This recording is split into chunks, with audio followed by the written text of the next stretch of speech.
Bonjour à tous. Bonjour à toutes. Alors aujourd'hui, c'est un comparatif que nous allons vous proposer. Je sais que c'est un comparatif qui va vous plaire. Bah oui. Alors c'est un comparatif concernant des drivers. Alors ça déjà normalement vous aimez, ça on le sait. Voilà. Mais surtout avec une petite précision, il s'agit aujourd'hui de comparer des drivers qui ont le même loft.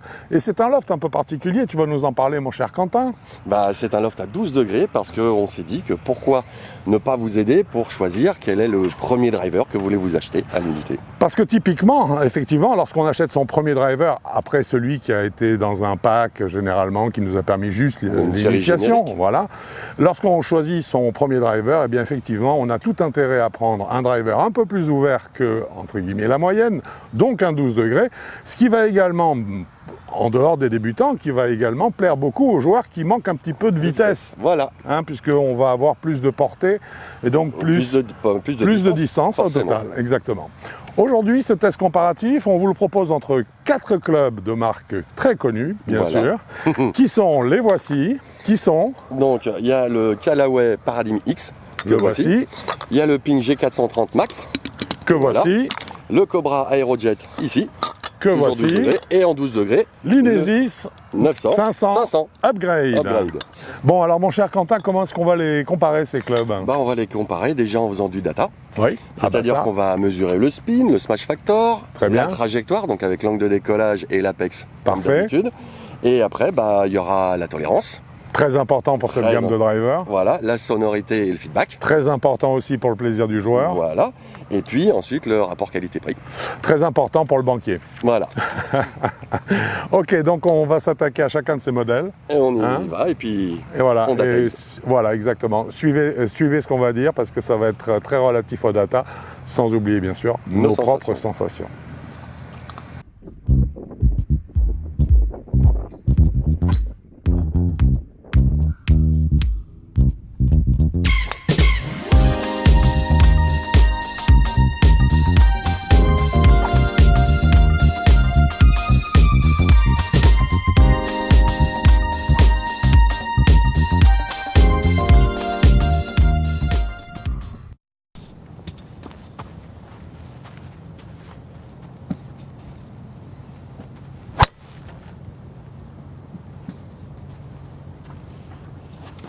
Jolie trajectoire. Merci. Voilà. Bon, alors c'est bien de tester, mais il faut quand même... On va préciser avec quel moteur. Voilà, exactement. Alors, donc, on a demandé à avoir les shafts qui sont les plus... standardisés, les plus demandés en fait. Ou les plus conseillés. Ou les plus conseillés pour chacune des têtes. Voilà. Donc, alors, on va commencer par le F2C Upgrade, l'Inesis 500. Là, il y a un seul shaft. Donc, on est sur le Accra. Le E-Wood en flex stiff, très important. En stiff. Les 4 sont en stiff. Ici, on est sur un Kylie. Kylie pour l'aérojet de chez Cobra. Exactement, qui est en stiff également. Toujours en stiff. Toujours en stiff. Bon, attends, c'est bon. Sur le Paradigm X, on a le Hazardus. Le Hazardus, c'est le grey, c'est le silver, pardon. C'est le silver. Voilà, en 6.0 également. Donc en firm pour être précis. Et puis sur le Ping, donc le G430, toujours en 12 degrés, on a l'Alta CB, c'est leur shaft. Leur shaft, exactement. En stiff également, en 55 grammes. Voilà. Donc 4 shafts stiff, 4 shafts qui sont les plus recommandés pour ces têtes de club. Par les marques. Par les marques, exactement. Donc on y retourne. On y retourne et on va commencer à analyser le data.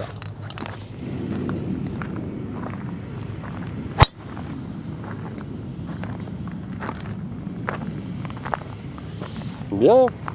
Bon, on a peut-être rangé le radar, mais on a quand même du data à donner. On a du data, donc on va commencer par le Smash Factor. Exactement. J'ai une de ces palettes, dis donc. Alors, en Smash Factor, on a le plus faible, on va dire, à 1,43, c'est le Ping G430 Max. 1,43 donc 1,43. Pour le Ping G430 Max. Voilà. Le Callaway Paradigm X, lui, on est arrivé jusqu'à 1,45. 1,45, ça grimpe. Donc c'est le paradigme en deuxième qui vient, le Paradigm X de chez Callaway. Voilà. Ensuite, on a le Cobra Aerojet à 1,46. 1,46, ok. Alors pourquoi est-ce que les Smash ne sont pas aussi hauts qu'on l'a souvent sur les drives? Bah, c'est lié justement à ces 12 degrés de loft. Voilà, comme ils sont un peu plus ouverts, il y a moins de smash, forcément il y a moins de restitution. Exactement. Mais ça, c'est quand même assez proche d'un 49, donc voilà. Et en dernier, on a notre Inesis 500 Upgrade à 1,47. Alors quand tu dis en dernier, en fait c'est un premier, Bah, c'est le premier. puisque c'est donc c'est lui qui a le meilleur smash factor. Qu'on ait réussi à sortir. Qu'on ait réussi à sortir. Alors ils sont assez serrés, on part de 1,43 effectivement. Voilà, pour, 1,47 c'est pas grand chose. Et on grimpe jusqu'à 1,47 donc voilà. pour l'Inesis Upgrade. Voilà, et pour un petit détail quand même, parce que là tu étais réglé comme du papier à musique. Oui. Tu nous as fait des swings entre 99,5 miles et 100,5 miles. Donc vraiment, tu étais dans les sens. À 100 tout le temps, tout le long en moyenne. Vrai papier à musique. Et on donc, a des voyons à quelle distance correspondent ces smash factors. Voilà, donc on parle de distance au carry. Au carry. La portée est un calcul, donc ça sert à rien. Au carry. Le roulement est un calcul. Voilà, le ping G430 est un 212 mètres. 212 mètres de carry pour le ping. Voilà, le Callaway Paradigm X est 211. 211. Le Cobra Aerojet Max, lui, 216. 216, donc pour l'instant 218, pardon. 218, j'écris très mal. 218, donc c'est lui qui serait le plus puissant. Qui envoie, et puis après il y a l'Inesis 500, upgrade évidemment, 219. 219. Bon, 1 mètre près. Oui, d'accord. Donc un mètre près pour même un point de smash factor d'ailleurs d'écart également. Hein, exactement, et puis ça avance quand même pas mal. Hein. Oui, donc là-dessus, il y a du bon rendu. Absolument. Alors, la vitesse, bien sûr, est adaptée au type de manche qu'on a joué, hein, puisqu'on a donc du 100 miles, mais pour des manches stiff, ce qui est parfaitement logique. Bon, à mon tour. Parfait. Allez, je prends ça.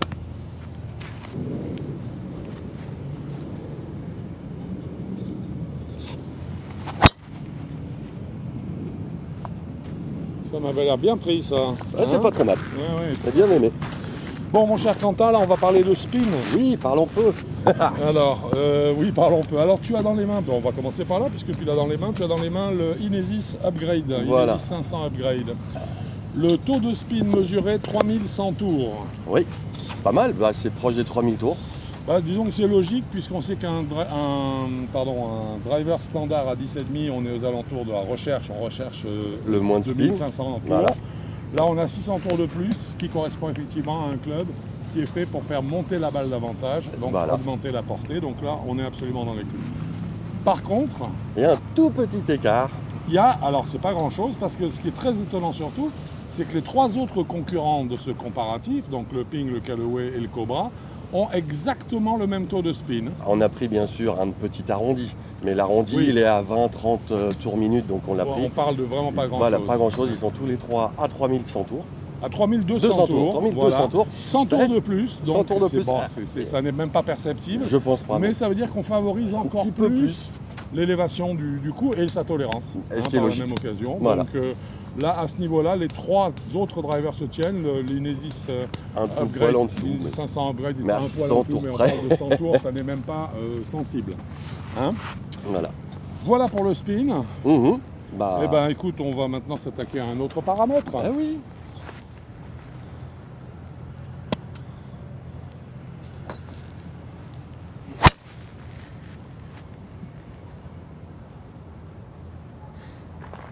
Joli draw. Oui, au draw. Draw un peu gros. Bon, après on passe au dernier data. Oui, ça concerne la trajectoire de balle, voilà, je crois. Donc c'est l'angle de décollage de la balle et la hauteur maximale. Exact. Enfin, maximale, la hauteur moyenne atteinte ce qu'on appelle l'apex, au sommet de sa trajectoire. Donc on va commencer par... on va commencer par Ping G430 Max. Attends, alors on va y aller doucement, qu'on ait le temps de voir les incrustations. Voilà, donc... Ping G430, on est sur un angle de décollage... de 12,7 degrés. 12,7 degrés pour un apex... de 28 mètres. 28 mètres, c'est un petit peu bas. Hein. Un petit peu bas, donc celui-là, apparemment, il faudrait un petit peu de vitesse. Ouais. Pour que justement la balle ait suffisamment de portée pour avoir atteint une bonne distance.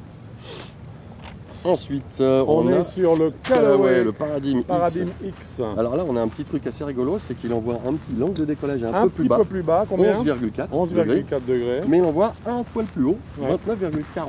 D'apex. Voilà, donc ça veut dire que la trajectoire de balle est un petit peu plus exponentielle. Voilà, légèrement. Donc au moins, ça se rapproche bien des 30 mètres, donc ça c'est bien. Ensuite, on passe à l'Inesis 500 Upgrade. Oui, alors le 500 celui-là, upgrade. le 500 Upgrade, là, on est à 13,4 degrés pour un apex de 31 mètres. Donc on commence à avoir bien un peu plus cette envie, ce alors, besoin. oui, et ce qui est intéressant, c'est que là, on passe, je crois, pour la première fois, non, les 30 mètres. Ouais. Oui. Ouais. Les 30 mètres, 31 mètres, ça y est. Là, on peut effectivement considérer qu'on est en train de profiter des 12 degrés de loft de la cave. Exactement.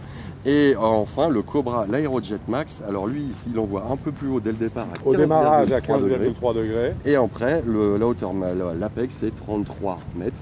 Ah, donc c'est pas mal aussi. Donc lui aussi, je dirais qu'il tient son rôle, en fait. Hein, d'envoyer un petit peu plus haut pour augmenter un petit peu la portée de la balle. Voilà, donc il n'y a pas besoin de mettre énormément de vitesse là-dedans.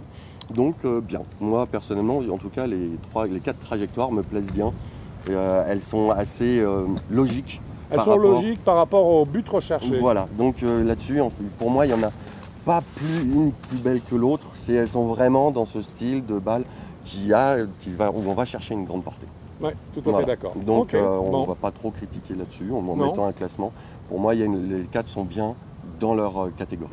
Ok, bah écoute, je pense que maintenant on va pouvoir se mettre un petit peu au repos et en discuter. Ça marche. Pour faire un petit peu une synthèse de ce qu'on a pu voir comme différents éléments de data et voir leur interprétation, et puis donner également nos sensations sur chacun de ces clubs. Ça marche.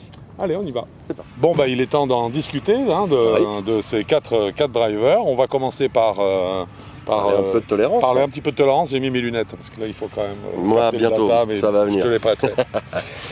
Tolérance, qu'est-ce que tu en dis d'une façon générale? Est-ce qu'il y a un modèle qui t'a. Alors, ce sont des clubs tolérants en soi. Voilà. Tous les 4 sont très tolérants, ils sont faits pour. C'est pour ce niveau de jeu où on a besoin, parce qu'on décentre un peu la balle, on a besoin d'un club qui compense et qui ne nous fasse pas une catastrophe. Qu'est-ce que des 4, qu'est-ce que tu dis? Des 4 pour moi, il y a 2 tolérances à mettre de côté, on va dire. Il y a déjà la tolérance de la phase de club.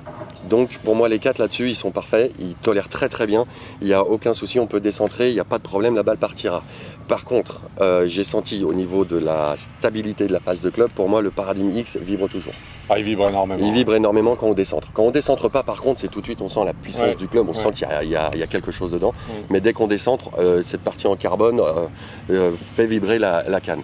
Par contre, j'ai trouvé pour moi, dans la tolérance, c'est aussi la tolérance dans le swing, puisque on a des swings un peu différents. Là, pour moi, les 4, ils ont une très très bonne tolérance. Avec un petit truc, c'est que pour le upgrade, le 500 l'Inesis, celui-là, on sent que le poids est un peu réparti dans tout le manche. Donc on sent un club en entier. Alors que les 3 autres, donc le Callaway, le Cobra et le Ping, on sent tout de suite qu'il y a moins de poids dans la tête et un peu dans le shaft, ce qui fait que ça permet d'accélérer un peu plus, mais par contre, on sent un petit peu moins le club. Et on a une impression de perte de contrôle qui est très nette, je trouve. Voilà, qui est plus nette. Donc ça donne une tolérance un peu différente dans le mouvement, même si les shafts sont quand même bien choisis pour avoir une tolérance dans le swing pour que si on a un swing un peu pas bizarre du tout, mais un petit peu pas très régulier, à partir de là, le shaft récupère quand même pas mal. Donc ces 2 tolérances-là, pour moi, sont assez propres. Écoute, moi, je vais te dire, pour être très honnête, j'ai trouvé que la tolérance globale sur le ping était bonne, était vraiment bonne. Trouvé léger en tête. Par contre, je l'ai trouvé trop léger en tête, ça c'est sûr et certain, et on sent trop le point de flexion bas sur le manche, mais ça on en parlera peut-être un peu plus tard. Pour moi, l'Acra, il n'y a pas photo, c'est lui qui fait le travail le plus équilibré parce qu'on sent un point de flexion qui est déjà plus centré, donc on sent moins le whip, le fouet qui se passe en bas là, sur la tête de club. Pour moi, c'est largement le manche Acra qui est le plus cohérent. Ceci étant, donc le ping, sinon en tolérance pure, je l'ai trouvé très bien aussi. J'ai trouvé après que le Cobra venait se positionner pas mal aussi. Il est pratiquement à égalité avec le ping. Et j'ai trouvé que pour des raisons d'architecture probablement et de matériaux donc utilisés, par contre le Paradigm X, lui non. On a trop de flottement. On a une tête de club qui godille trop et c'est pas servi par le shaft Hazardous qui malheureusement ne contre pas en fait ces mouvements de structure. Donc pour moi, en tout cas, c'est très clair. Dans l'ordre, pour moi, c'est Inesis Upgrade 500, Ping, Cobra et en dernier lieu, Paradigm X Callaway. Moi, je fais une petite inversion. Pour moi, c'est vrai que c'est le Upgrade en premier. C'est très net. En deuxième, j'ai une petite préférence pour le Cobra. Et après, c'est vient le ping. Et en dernier, évidemment, le Callaway. Alors, pour rejoindre ce que tu disais sur la tolérance à la fois du shaft et la tolérance de la tête de club, je suis tout à fait d'accord avec toi. Et là, par contre, il est très net pour moi en testant ces 4 shafts que, une fois de plus, je suis désolé parce que c'est effectivement une des propositions, c'est à nous, mais sa stabilité n'a rien à voir avec la stabilité des 3 autres manches. Bah non. C'est nettement supérieur. Et la stabilité, ça donne confiance, qu'on le veuille ou non. Oui. Hein, ça donne confiance et ça veut dire qu'on accélère plus franchement. Ça veut dire qu'on est beaucoup plus à l'aise et c'est beaucoup plus contrôlable. Je pense même pour des joueurs qui ont besoin d'une tête loftée à 12 degrés. Voilà, moi ça me va. Ok, ben écoute, là je pense qu'on est ok, je pense qu'au niveau de la tolérance, on a tout dit. Voilà.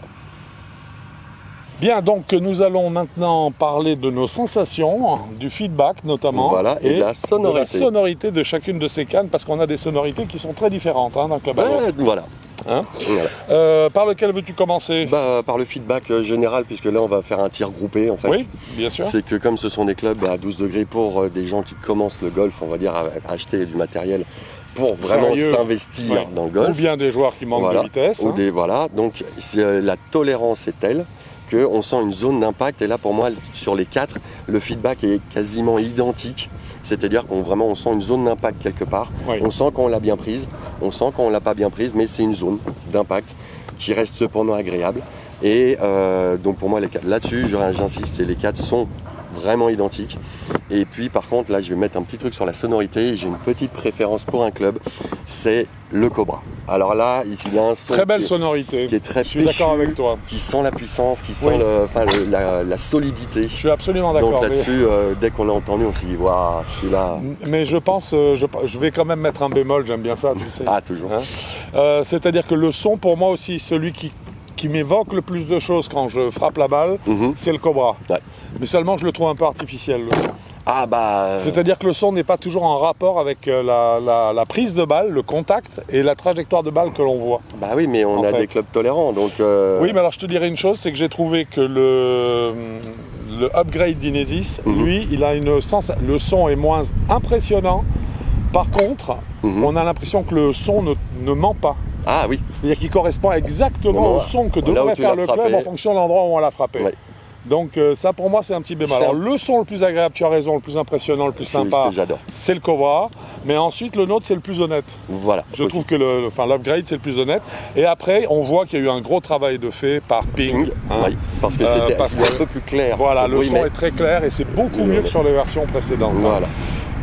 Par contre, une fois de plus, Paradigme, ça c'est la sonorité pour moi n'est pas du tout remarquable dans le sens où elle ne se dénote pas tellement de.